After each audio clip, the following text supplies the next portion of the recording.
Thomas and the Big Bang. Thomas is a cheeky little engine. He likes to have fun with his friends. He likes playing hide and peep with Percy.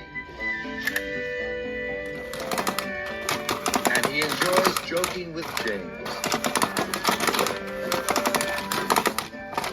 One day, Thomas was fitted with a brand new whistle. The whistle gleamed, and Thomas beamed. And he blew it all day long.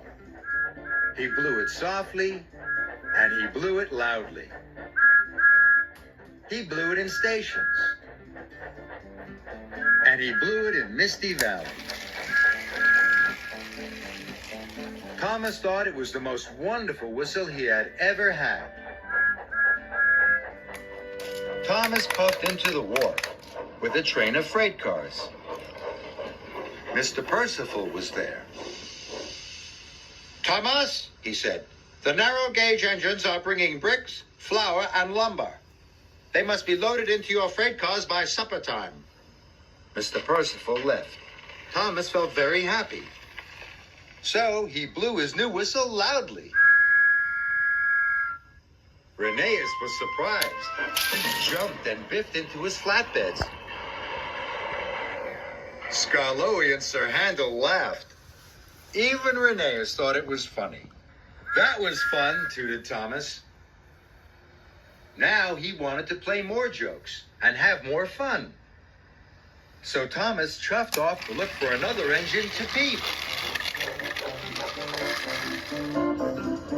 Later, Rusty puffed into the wharf. He was shunting cars full of bright red bricks. They were to be unloaded into Thomas's empty freight cars. But Thomas wanted to have more fun. He rolled up behind Rusty. Rheneas and Skarloey held their puff. Thomas blew his new whistle. Beep! Rusty jumped and he biffed his freight cars. Rusty was covered in red brick dust.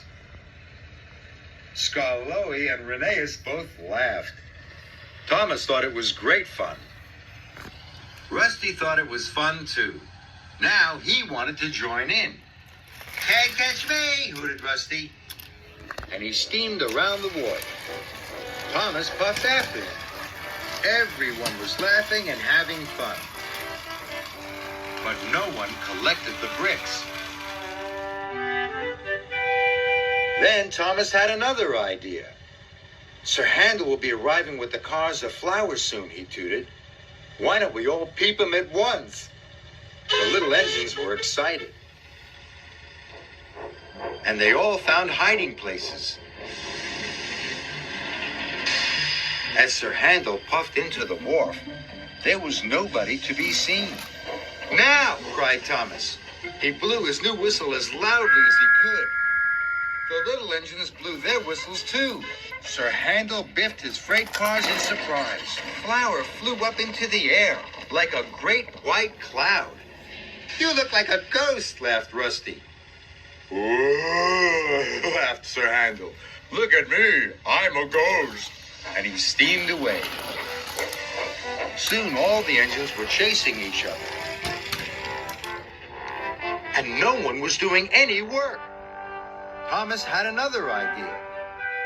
"Peter Sam is on his way. Let's peep him as well." And the little engines agreed this was a very good idea. Peter Sam trundled into the wharf. Thomas got ready with his whistle. The little engines got ready too. Peter Sam shot forward. He bashed his flatbed so hard they burst through the bumpers, smashed through the oil drums stacked on the wharf, and splashed into the canal.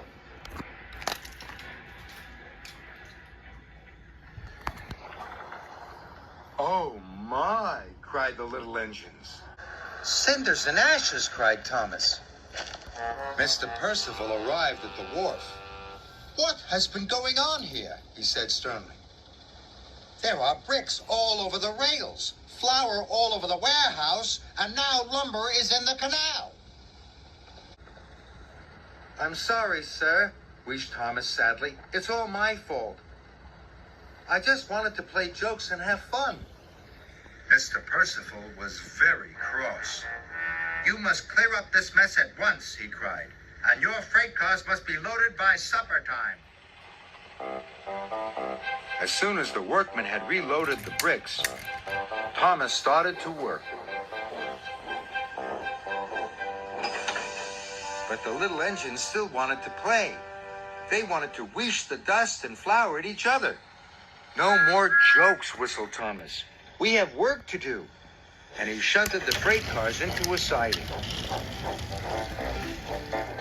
New cars of flour were now ready, and Thomas took them to the sidings as well. At last, the workmen had the lumber wagons ready, and Thomas shunted them into the siding too.